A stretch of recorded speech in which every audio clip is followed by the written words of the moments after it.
قابل عزت اساتذہ کرام اور میرے پیارے عزیز ساتھیوں، السلام علیکم ورحمۃ اللہ وبرکاتہ۔ جیسا کہ ہم سبھی جانتے ہیں کہ ملک ہندوستان کے اندر دو تہوار ہیں جن کو ہر مذاہب کے لوگ بڑے ہی ذوق و شوق کے ساتھ، بڑے ہی فخر و شان کے ساتھ مناتے ہیں، جس میں پہلا تہوار یوم آزادی 15 اگست 1947 یہ وہ دن تھا جس دن ہمارا ملک آزاد ہوا اور ہم انگریزوں کے قبضے سے آزاد ہوئے۔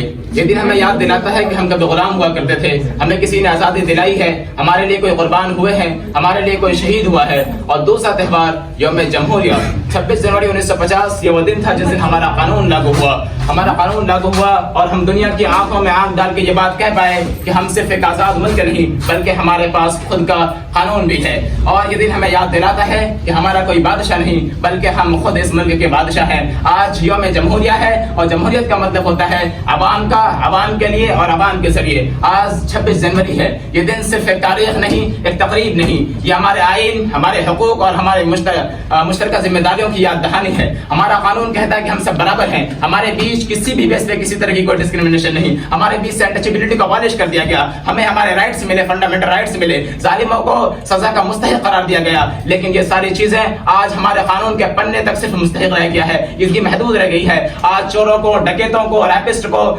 ظالموں کو پرائیورٹی دی جاتی ہے، بڑی بڑی پارٹیز کے اندر اس کو ایک اچھا عہدہ دیا جاتا ہے، اور جو حق اور سچ کی بات کرتے ہیں ان کو مارتے مارتے جان سے مار دیا جاتا ہے، ان کو جیل کے اندر بند کر دیا جاتا ہے۔ آج سرکار کے اوپر اٹھنے والے ہر سوال کے جواب میں ہندو مسلم کا مدعا ڈال دیا جاتا ہے۔ ہم سبھی جانتے ہیں کہ مہاتما گاندھی نے اس ملک کو یونائٹ کرنے کے لیے کتنا اسٹرگل کیا ہے، کس قدر کی محنتیں کر کے انہوں نے یونائٹ کیا ہے، لیکن آج پھر سے ہندو مسلم کے بیچ نفرت پھیلا کے لوگوں کو بانٹ دیا گیا ہے۔ اسی آئین کے سائے میں رہ کے، اس قانون کے سائے میں رہ کے ایک سوال بار بار اٹھتا ہے کہ مسلمان اس ملک کے وفادار ہے یا نہیں ہے۔ ملک ہندوستان کے اندر کہیں پر بھی کچھ ہوتا ہے اس کا ذمہ دار بیچارہ ایک مسلمان ہوتا ہے، یعنی کہ ہر حال میں مسلمانوں کو ٹارگیٹ کرنے کی کوشش کی جاتی ہے۔ کبھی اسے دیش دروہی کہا جاتا ہے تو کبھی اسے آتنکوادی کہا جاتا ہے، کبھی ان کے حقوق کو چھینے جاتے ہیں تو کبھی ان کی آوازوں کو دبانے کی کوشش کی جاتی ہے، کبھی ان کے گھروں کو توڑا جاتا ہے تو کبھی ان کے جائیداد کو ہڑپنے کی کوشش کی جاتی ہے، کبھی ان کے اوپر جھوٹے الزامات لگائے جاتے ہیں تو کبھی جھوٹے مقدمے لگائے جاتے ہیں، کبھی ان کے مذہب کے اندر شرخانی کی جاتی ہے تو کبھی ان کو سوشلی بائیکاٹ کیا جاتا ہے، تو کبھی اس کی دیش بھکتی کی ثبوت مانگی جاتی ہے۔ جبکہ ملک ہندوستان جب انگریزوں کے قبضے میں تھا تو سب سے زیادہ جدوجہد کرنے والے، سب سے زیادہ شہید ہونے والے، سب سے زیادہ پھانسی کے پھندے پہ چڑھنے والے، سب سے زیادہ قربانی دینے والے، تیل کی کڑھائیوں میں بننے والے، اپنی گردنیں کٹوانے والے مسلمان تھے۔ اور یہ بات میں یہی نہیں بول رہا، اگر میں اتہاس سے پوچھوں گا تو وہ چیخ کر گواہی دے گی کہ دلی کے چاندنی چوک سے لے کر خیبر تک ایسا کوئی درخت نہ تھا جس پہ علماء کرام کا سن لٹکا ہو۔ دارالعلوم دیوبند کے ایک خطے میں ہزاروں علماء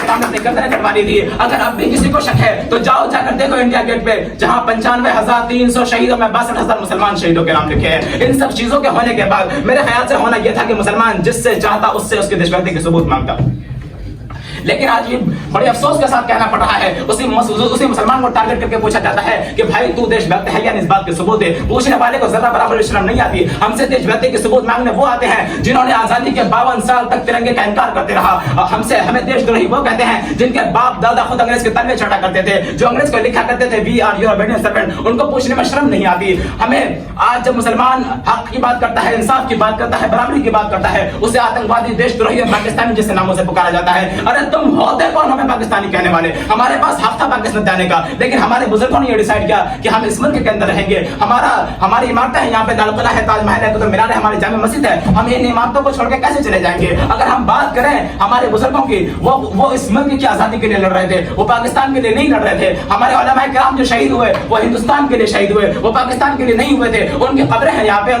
ان کی یادیں ہیں، پہچانیں ہیں، ہم ان سب چیزوں کو چھوڑ کے کیسے چلے جا سکتے ہیں؟ جو اس ملک سے چلے گئے ہم ان کی قربانی کو ایکسپٹ نہیں کرتے، ہم ان کی کنٹریبیوشن کو ایکسپٹ نہیں کرتے۔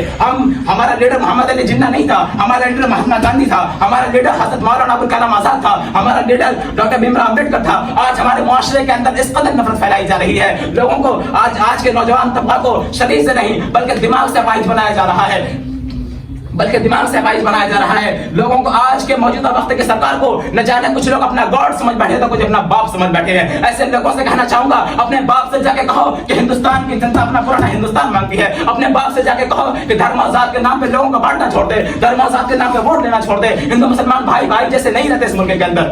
اپنے باپ کو کہو کہ ڈیوائڈ اینڈ رول کی پالیسی ہماری نہیں بلکہ انگریز کی تھی، اس لیے یہاں پہ اس کو امپلیمنٹ کرنے کی کوشش نہ کرے۔ اپنے باپ کو جا کے کہو کہ یہ ملک ایک ڈیموکریٹک اور ایک سیکولر کنٹری ہے، اس ملک کے اندر جتنا ایک ہندو کا حق ہے اتنا ہی ایک مسلمان کو ہے، اتنا ہی ایک سکھ کو ہے، اتنا ہی ایک عیسائی کو ہے، اتنا ہی بدھسٹ کو ہے، اور ادر مذاہب کو بھی اتنا ہی حق ہے۔ مسلمان سے مت پوچھو کہ اس نے کیا کنٹریبیوٹ کیا ہے اس ملک کے لیے، مسلمان سے ہرگز مت پوچھو، جا کے ان کے اتہاس کو پڑھو کہ انگریز کے خلاف سب سے پہلے لڑنے والا وہ بنگال کے نواب 1757 میں ساجد دولہ ایک مسلمان تھا، 1767 میں لڑنے والا وہ حیدر علی ایک مسلمان تھا، 1780 میں لڑنے والا ٹیپو سلطان ایک مسلمان تھا۔ اپنے باپ ٹیپو سلطان کے بارے میں پڑھ کے دیکھو کہ اس نے ملک کے لیے کیا کیا ہے، لڑتے لڑتے مر گیا اور لڑتے لڑتے شہید ہو گئے، لیکن انگریز کے سامنے سر جھکانا گوارا نہیں کیا۔ 1857 میں بہادر شاہ ظفر کی قیادت میں انگریز کے خلاف مسلسل جدوجہد کا آغاز ہوا اور ایک بہت بڑے پیمانے پہ جانی و مالی قربانی دی گئی، لوگوں نے اپنے جان کو قربان کر لیا، خود کو شہید کر دیا، بچوں کو یتیم کر دیا، بیویوں کو بیوہ کر دیا، گھر سے بے گھر ہو گئے، خون کی دریائیں بہا دی، ان کی قربانی میں ہمارا ملک آزاد ہوا ہے۔ اور آج کچھ بے شرم لوگ ہمیں یہ کہتے ہیں کہ ہمارا ملک دورہ چلنے میں آزاد ہوا ہے،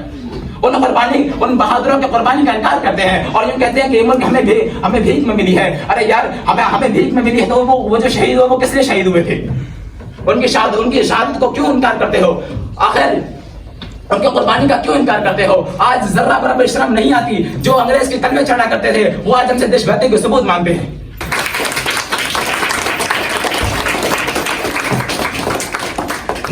آج جو مسلمانوں کو یہ کہتے ہیں کہ مسلمان غدار ہے، غدار مسلمان نہ کل تھا نہ آج ہے، خدا کی قسم اگر اس ملک کے لیے مرنا پڑے تو یہ مرتے مجاہد سب سے پہلے سامنے نکل کے آئے گا۔